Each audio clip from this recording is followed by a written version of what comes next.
আকাশবাণী কলকাতা। খবর পড়ছি প্রবীর ভট্টাচার্য।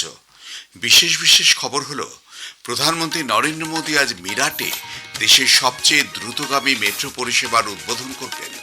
তিনি আজ আকাশবাণীর মাসিক বেতার অনুষ্ঠান মন কি বাতে দেশ বিদেশের মানুষের সঙ্গে তাঁর চিন্তা ভাবনা ভাগ করে নেবেন। ইন্ডিয়া এআই ইম্প্যাক্ট শীর্ষ সম্মেলন 2026-এ নতুন দিল্লি ঘোষণাপত্র গৃহীত হয়েছে। 88টি দেশ এবং আন্তর্জাতিক সংস্থাতে স্বাক্ষর করেছে। ভারত ও ব্রাজিল 2030 সালের মধ্যে তাদের দ্বিপাক্ষিক বাণিজ্য $30 বিলিয়ন উন্নীত করার লক্ষ্য নির্ধারণ করেছে। মার্কিন রাষ্ট্রপতি ডোনাল্ড ট্রাম্প 24 ঘন্টার মধ্যেই আমদানি শুল্কের পরিমাণ 10% থেকে বাড়িয়ে 15% করার সিদ্ধান্ত ঘোষণা করেছে। ভারত আজ শ্রীলঙ্কার পাল্লেকালে টি-20 বিশ্বকাপে সুপার 8 পর্যায়ে তাদের প্রথম ম্যাচে দক্ষিণ আফ্রিকার মুখোমুখি হবে। খেলা শুরু হবে ভারতীয় সময় সন্ধ্যে 7টায়। আসছে বিস্তারিত খবরে। প্রধানমন্ত্রী নরেন্দ্র মোদী আজ মিরাটে মেট্রো রেল ও নমো ভারত ট্রেনের উদ্বোধন করবেন। উদ্বোধনী অনুষ্ঠানটি হবে শতাব্দী নগর নমো ভারত স্টেশনে। তিনি মেট্রোয় সওয়ার হয়ে দক্ষিণ মিরাট স্টেশন অবধি যাবেন। এই দুটি প্রকল্পের একই পরিকাঠামোয় একত্রীকরণ হওয়ার ফলে এই এলাকায় গতিশীল যোগাযোগ ব্যবস্থা গড়ে উঠবে বলে মনে করা হচ্ছে। মিরাট মেট্রো পরিষেবায় ভারতের সবচেয়ে দ্রুতগামী মেট্রো পরিষেবা হতে চলেছে বলেই মনে করা হচ্ছে। মাত্র 8 ঘন্টায় রেকগুলি যাত্রাপথ অতিক্রম করবে বলে জানানো হয়েছে। এছাড়াও প্রধানমন্ত্রী আজ 12,930 কোটি টাকা মূল্যের বিভিন্ন উন্নয়নমূলক প্রকল্পের সূচনা করতে চলেছেন। আজ তিনি 82 কিলোমিটার দীর্ঘ দিল্লি মিরাট নমো ভারত করিডোর প্রকল্পের উদ্বোধন করার ফলে উত্তরপ্রদেশ ও দিল্লির মধ্যে ট্রেন যোগাযোগ অনেক বেশি সুগম হবে বলেই আশা করা হচ্ছে।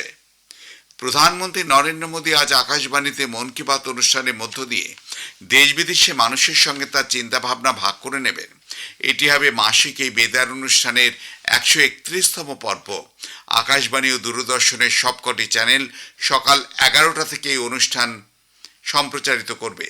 আকাশবাণীর সংবাদ website news on AIR mobile app, Akashvani ও দূরদর্শন সংবাদ বিভাগ, প্রধানমন্ত্রীর দপ্তর ও তথ্য সম্প্রচার মন্ত্রকের ইউটিউব চ্যানেলেও অনুষ্ঠানটি শোনা যাবে। হিন্দিতে মূল অনুষ্ঠানটির পর সম্প্রচারিত হবে এর আঞ্চলিক ভাষার তর্জমা। প্রধানমন্ত্রী নরেন্দ্র মোদী গতকাল ভার্চুয়ালি উত্তরপ্রদেশের যমুনা এক্সপ্রেসওয়ের ইন্ডাস্ট্রিয়াল ডেভেলপমেন্ট অথরিটির HCL ফক্সকনের যৌথ প্রকল্প ইন্ডিয়া চিপ প্রাইভেট লিমিটেডের ভিত্তিপ্রস্তর স্থাপন করেছেন। HCL ফক্সকন সেমিকন্ডাক্টর প্রযুক্তিগত ক্ষেত্রে ভারতের স্বনির্ভর হয়ে ওঠার পথে এক গুরুত্বপূর্ণ মাইলফলক। ইলেকট্রনিক্স ও সেমিকন্ডাক্টর উৎপাদন কেন্দ্রে ভারতকে বিশ্বমানের গন্তব্য হিসেবে গড়ে তুলতে এই উদ্যোগ বিশেষ তাৎপর্যপূর্ণ। ভিডিও কনফারেন্সে শ্রী মোদী বলেন, উত্তরপ্রদেশে HCL ফক্সকন সেমিকন্ডাক্টর স্থাপন প্রযুক্তিগত স্বনির্ভরতার পথে একটি উল্লেখযোগ্য পদক্ষেপ। आज भारत विकसित होने के लक्ष्य पर बहुत तेजी से काम कर रहा है। साल 2026 की शुरुआत से ही भारत ने अपनी कदम ताल और तेज कर दी है। जनवरी में ही हुई इंडिया एनर्जी समिट में भारत ने अपने सामर्थ्य से दुनिया का ध्यान खींचा और अब ग्लोबल एआई इम्पैक्ट समिट में दुनिया ने भारत के एआई सामर्थ्य को देखा, हमारे विजन को समझा और सराहा। অনুষ্ঠানে ইলেকট্রনিক্স ও তথ্য প্রযুক্তি মন্ত্রী অশ্বিনী বৈষ্ণব বলেন, গত 11 বছরে প্রধানমন্ত্রী নরেন্দ্র মোদী ইলেকট্রনিক্স ক্ষেত্রে ভারতকে একটি শক্তিশালী দেশ হিসেবে প্রতিষ্ঠিত করেছেন। আগে দেশে ইলেকট্রনিক্স উৎপাদন খুবই সীমিত ছিল, তবে বর্তমানে দেশ 12 লক্ষ কোটি টাকার বৈদ্যুতিক পণ্য উৎপাদিত হচ্ছে। ভারত কৃত্রিম বুদ্ধিমত্তা শীর্ষ সম্মেলন 2026-এ এআই এর প্রভাব সম্পর্কিত নতুন দিল্লি ঘোষণাপত্র গৃহীত হয়েছে। কৃত্রিম বুদ্ধিমত্তা ক্ষেত্রে আন্তর্জাতিক সহযোগিতা বৃদ্ধির বিষয়ে এই ঘোষণাপত্র একটি মাইলফলক বলে মনে করা হচ্ছে। 88টি দেশ এবং আন্তর্জাতিক সংস্থা এতে স্বাক্ষর করেছে। এখানে অর্থনৈতিক উন্নয়ন এবং সামাজিক কল্যাণের জন্য কৃত্রিম মেধার ব্যবহার বিষয়ে বিশ্বের বিভিন্ন দেশ সহমত হয়েছে। সর্বজন হিতায় সর্বজন সুখায় এই মূল মন্ত্রকে পাথেয় করে স্বাক্ষরিত ঘোষণাপত্রে এআই এর সুবিধা প্রত্যেকে যাতে সমানভাবে পায় সে ব্যাপারে প্রতিশ্রুতিবদ্ধ হয়েছে অংশগ্রহণকারী দেশগুলি। নতুন দিল্লিতে ভারত কৃত্রিম বুদ্ধিমত্তা শীর্ষ সম্মেলন 2026 গতকাল শেষ হয়েছে। এই শীর্ষ সম্মেলনে 5 শতাধিক এআই প্রযুক্তিবিদ, 100-র অধিক প্রতিষ্ঠানের প্রধান এবং সিইও ও 150 জন শিক্ষাবিদ, গবেষক, প্রায় 400 জন প্রযুক্তিগত শীর্ষ সম্মেলনে অংশগ্রহণ করেন। শীর্ষ সম্মেলন এবং প্রদর্শনীতে বিপুল সাড়া পাওয়া গেছে। অন্তত 5 লক্ষেরও বেশি মানুষ তা দেখেছেন। ভারত ও ব্রাজিল 2030 সালের মধ্যে তাদের দ্বিপাক্ষিক বাণিজ্য $30 বিলিয়ন উন্নত করার উচ্চাভিলাষী লক্ষ্য নির্ধারণ করেছে। এটি হবে পূর্ববর্তী $20 বিলিয়ন লক্ষ্যের থেকেও বেশি। বিদেশ দপ্তরের পূর্ব বিভাগের সচিব পি কুমারন জানিয়েছেন যে ব্রাজিলের রাষ্ট্রপতি লুইজ ইনাসিও লুলা দা সিলভার ভারত সফরেই এই সিদ্ধান্ত নেওয়া হয়। প্রধানমন্ত্রী নরেন্দ্র মোদী এবং ব্রাজিলের রাষ্ট্রপতি Luis Inacio Lula da Silva Brazil Bharat কৌশলগত অংশীদারিত্ব আরও শক্তিশালী করার বিষয়ে পুনরায় প্রতিশ্রুতিবদ্ধ হয়েছে।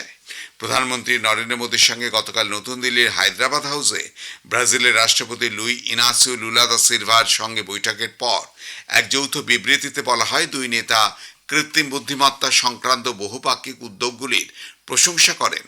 বিরল খনিজ, ডিজিটাল সহযোগিতা, চিরাচরিত জ্ঞানের আদান প্রদান, স্বাস্থ্য, অতি ক্ষুদ্র, ক্ষুদ্র মাঝারি উদ্যোগ, শিল্পোদ্যোগ ইত্যাদি ক্ষেত্রে দুপক্ষের মধ্যে মোট 10টি চুক্তি স্বাক্ষরিত হয়েছে।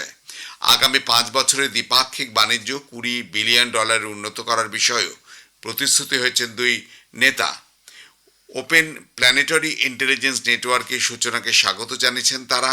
2025 সালে দ্বিপাক্ষিক বাণিজ্যের পরিমাণ বৃদ্ধি নিয়ে সন্তোষ প্রকাশ করেছেন। রাষ্ট্রসংঘ নিরাপত্তা পরিষদের সংস্কারের প্রয়োজনীয়তার উপরও জোর দিয়েছেন দুই নেতা। প্রধানমন্ত্রী নরেন্দ্র মোদী বলেছেন, প্রেসিডেন্ট লুলার নেতৃত্বে ভারত ব্রাজিল সম্পর্ক আরও সুদৃঢ় হয়েছে। ব্রাজিলের ডিজিটাল জনপরিকাঠামো ক্ষেত্রে একটি উৎকর্ষ কেন্দ্র স্থাপনের লক্ষ্যে ভারত ও ব্রাজিল একযোগে কাজ করছেন বলেও শ্রী মোদী জানান। তিনি বলেন, প্রযুক্তি উদ্ভাবন ক্ষেত্রে দ্বিপাক্ষিক সহযোগিতা কেবল উভয় দেশের জন্য নয়, বরং সমগ্র দক্ষিণ বিশ্বের জন্য গুরুত্বপূর্ণ। ब्राजील लैटिन अमेरिका में भारत का सबसे बड़ा ट्रेड पार्टनर है। हम आने वाले 5 वर्षों में द्विपक्षीय व्यापार को $20 बिलियन के भी आगे ले जाने के लिए प्रतिबद्ध है। हमारा व्यापार केवल आंकड़ा नहीं, विश्वास का प्रतिबिंब है। राष्ट्रपति जी के साथ आया बड़ा बिजनेस डेलीगेशन इसी विश्वास को दिखाता है। উপরাষ্ট্রপতি সিপি রাধাকৃষ্ণন আজ তামিলনাড়ু যাচ্ছেন।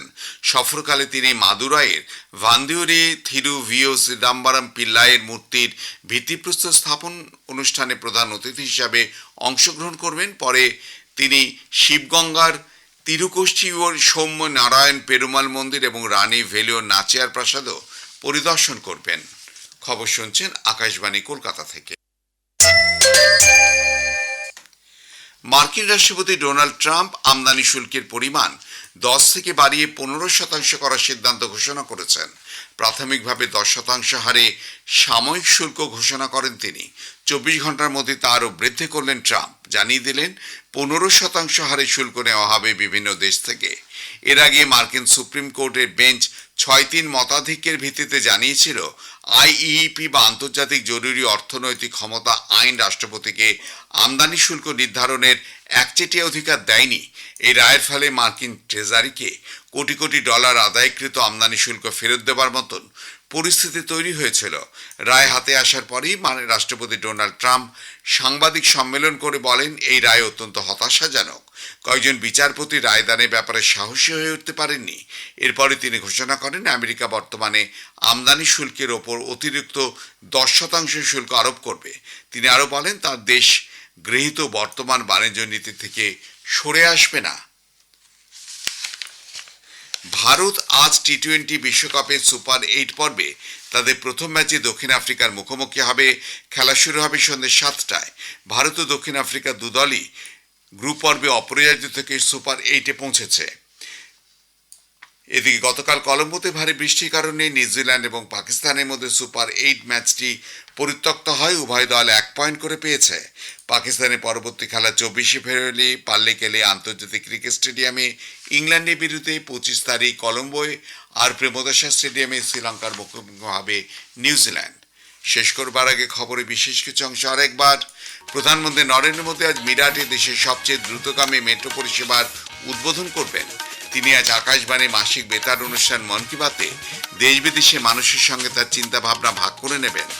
ইন্ডিয়া এআই ইম্প্যাক্ট শীর্ষ সম্মেলন 2026-এ নতুন দিল্লি ঘোষণাপত্র গৃহীত হয়েছে।